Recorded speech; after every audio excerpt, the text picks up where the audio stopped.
Balaam said to Balak, "Build me 7 altars here, and prepare for me 7 bulls and 7 rams." Balak did as Balaam had requested, and Balak and Balaam offered up a bull and a ram on each altar. Balaam said to Balak, "Stand beside your burnt offering, and I will go. Perhaps the Lord will happen to appear to me, and he will show me something that I can tell you." And he went alone.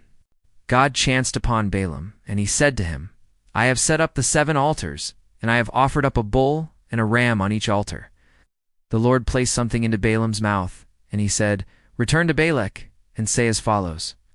When he returned, Balak was standing next to his burnt offering, he and all the Moabite dignitaries. He took up his parable and said, "Balak, the king of Moab, has brought me from Aram, from the mountains of the east, saying, 'Come, curse Jacob for me, and come invoke wrath against Israel.'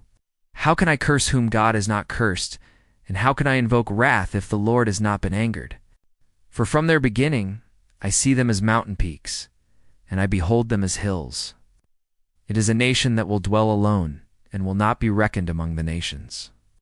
Who counted the dust of Jacob, or the number of 1/4 of Or, of the seed of Israel?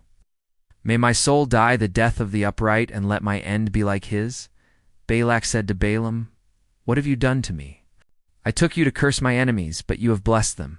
He answered, saying, "What the Lord puts into my mouth, that I must take care to say." Balak said to him, "Come with me to another place from where you will see them. However, you will see only a part of them, not all of them, and curse them for me from there." He took him to the field of the lookouts, to the peak of the mountain, and he built 7 altars, and offered up a bull and a ram on each altar.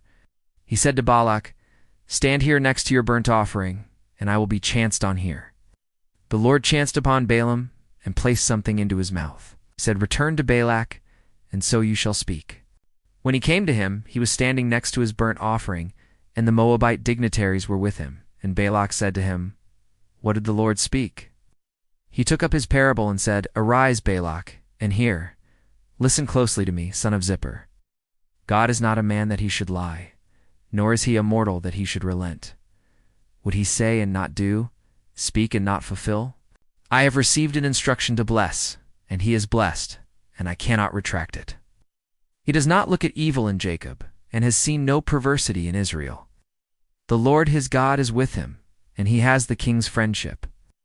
God has brought them out of Egypt with the strength of his loftiness.